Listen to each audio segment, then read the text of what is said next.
Hello everyone, welcome to Everything Arsenal and welcome to your latest transfer update video. In this one, we are going to be talking about the latest on Youri Tielemans and Pedro Neto. Everyone has been asking about them. We're also asking about them. I'm still confident we are going to get at least two players before the transfer deadline.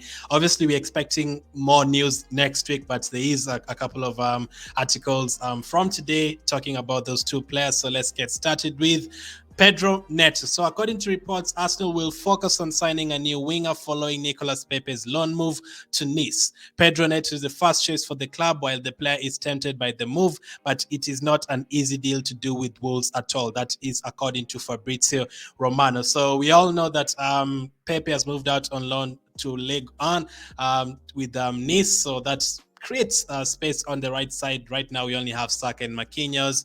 Marquinhos is not yet in the first team; he's just in the under 23. So he definitely needs someone to help out Saka on that side. A lot of competitions. The Europa League draw has just been done. We are going to face the likes of PSV. It's going to be very busy. The Carabao Cup facing Brighton and the Premier League. If we're going to remain top of the table for a couple of more weeks and months, we have to get more players in. So after Pepe moved out, that creates more space, and Pedro Neto is Arsenal's first top priority in terms of getting a winger, but as reports have indicated, this could cost us up to 50 million or something crazy like that. Now, at the beginning of the transfer window, we did give Rafinha, we offered Rafinha something like 55 million, but that wasn't enough, or he didn't want to join Arsenal or Chelsea, he wanted to go to Barcelona. So we were willing to spend that kind of money on a winger. Since then, we haven't signed a winger yet. We've gotten Fabio Vieira as a number 10. We've gotten other players like Jesus as a striker and all that, but we still haven't gotten a winger. So we still have that money. We were told at the beginning of the transfer window that we had more than 200 million to spend. If we calculate that and you remove Jesus, Zinchenko, everything that we spent so far, we still have like a good 100 million remaining. And if we add the players who are about to leave, or Torreira left like for 6 million, we got that. Bandliner left for like 9 million, we got that as well. So if you add all that to the budget that we had, that gets to more than 100 million. So we still have that money to spend, and Pedro Neto is one of the players that we're looking at, as you know. Let's hope we can get him. I'm pretty sure we are going to hear more about this one probably next week after we play Fulham. It's going to be interesting. Obviously, David Ornstein also reported on Pedro Neto a couple of days ago, and he said Arsenal's transfer priority is Pedro Neto. Discussions for over a month with Jorge Mendes' agent. Wolves don't want to sell him, and Arsenal can't really don't want to really spend a lot of money on him. So we have to wait and see how that one goes. Last time, like a week ago, they said that Wolves were looking to sign Guedes, who they got eventually, and they could end up getting rid of Neto. So we have to be really patient with that one. This one could go until the very final days. What about Youri Tielemans, another guy that I feel like we've talked about Youri Tielemans for like 5 years now, almost. Like it's always Youri Tielemans. Everyone is asking about Youri Tielemans. Let's see what they have to say. According to reports, sources have told ESPN Leicester's financial difficulties are widely known, and as a consequence, clubs are lowballing them with offers below their respective asking prices. Youri Tielemans is a free agent next summer, but Leicester are thought to want as much as 40 million. So this is basically a tough game. This could explain it. So obviously, Leicester, Chelsea want Fofana from Leicester, Newcastle want Maddison from Leicester, Arsenal want Tielemans from Leicester, and according to reports, Leicester have a problem with financial issues. So teams knowing that, teams are offering them 20 million, 30 million. Even if Fofana is worth 70 million, Chelsea are giving them 35 million because they know Leicester really need that money. And Arsenal, according to reports, Leicester wants around 40 million, but Arsenal are trying to maybe give 20 million or something like that, since he also has only 1 year remaining on his contract. And Leicester do not want to be bullied. Basically, Leicester are saying, you know what, we are ready to keep these players. We are not going to sell them for that cheap money. You're not going to sell Fofana, not going to sell Maddison, not going to sell Youri Tielemans for cheap money.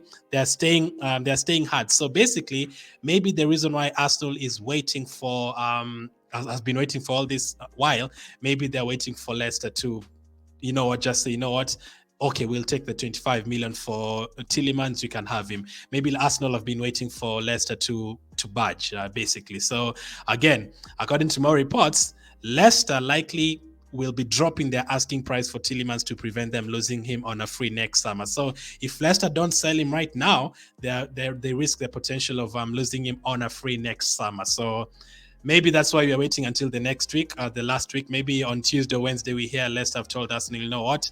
There's only 1 day remaining in the transfer window. Fine, we'll take 25 million and then Arsenal will probably pay that. But maybe the reason why we've not been paying that is because they want 40 million, and same with Fofana, same with Maddison for Chelsea and Newcastle. That could be a good reason. Maybe that's why we're not paying the money. We've not paid the money yet. We don't want to pay a lot of money for him, or we're not ready to pay that much money for him, especially knowing Leicester have financial trouble and he's about to leave them on a free next summer. So I don't mind that. We are not being bullied in the transfer window like the last few years. Obviously, with Ramsey left Arsenal to Juventus on a free. We got bullied. The next summer, they came to try and ask Arsenal if you wanted to buy Ramsey from them, when they actually took him from us on a free deal. Like such disrespect in the transfer window, I don't like that. Sanchez left on a free, Aubameyang left on a free. All that, we don't want that to happen to Arsenal again. So maybe this time you're not letting Leicester bully us, and we are waiting for them to budge in terms of Tielemans. There's obviously the risk of waiting for too long. If you wait for too long, obviously you might see the likes of Liverpool and Manchester City coming in for him, and those teams might be ready to splash 50 million for him without caring. But you have to be careful. Maybe there is a couple of more other better options. Personally, as a midfield, I think Tielemans is the best option because he has the Premier League experience and is not going to cost more than 30 million, hopefully, as apparently they want 40 million. If he had like 2-3 years remaining on his contract, I don't think 40 million is bad for Youri Tielemans. I actually think he's worth it, but maybe because he only has 1 year, and Jesus also had 1 year from Man City. So basically, if we pay 40 million for Tielemans, we pay almost the same for Jesus and Tielemans. Are they on the same level?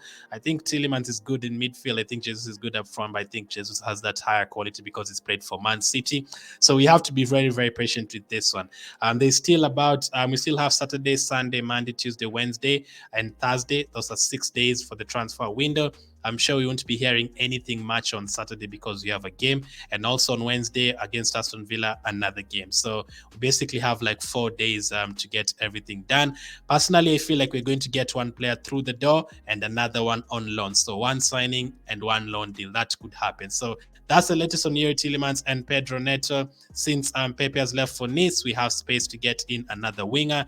And according to Fabrizio Romano and David Ornstein, Pedro Neto is one of those guys that we're definitely looking at. And we are still waiting for other players to leave. We were told that we were going to wait for other players to leave first before signing in new players. So Maitland-Niles is another one who could end up leaving. According to reports from yesterday from Fabrizio Romano, Southampton are pushing to sign Ainsley, Maitland-Niles. Talks now in progress with Arsenal on loan with buy option, as current Arsenal deal also included an option to extend until 2024. And obviously, another report suggested that West Ham, Bournemouth, and Southampton all had held talks with Maitland-Niles. So if you get Maitland-Niles done as well, get rid of him. I don't know if it's going to be on a loan deal or a permanent deal. We still have to wait and see. And then Bellerin, obviously, we're still waiting for Bellerin to leave as well. All that clearing the wage bill, and then we will potentially have space to get in new players. So that's the latest. Hope that is enough for now. Let's focus on the Fulham game for tomorrow. Thank you for watching, and I'll catch up with you guys on the next one.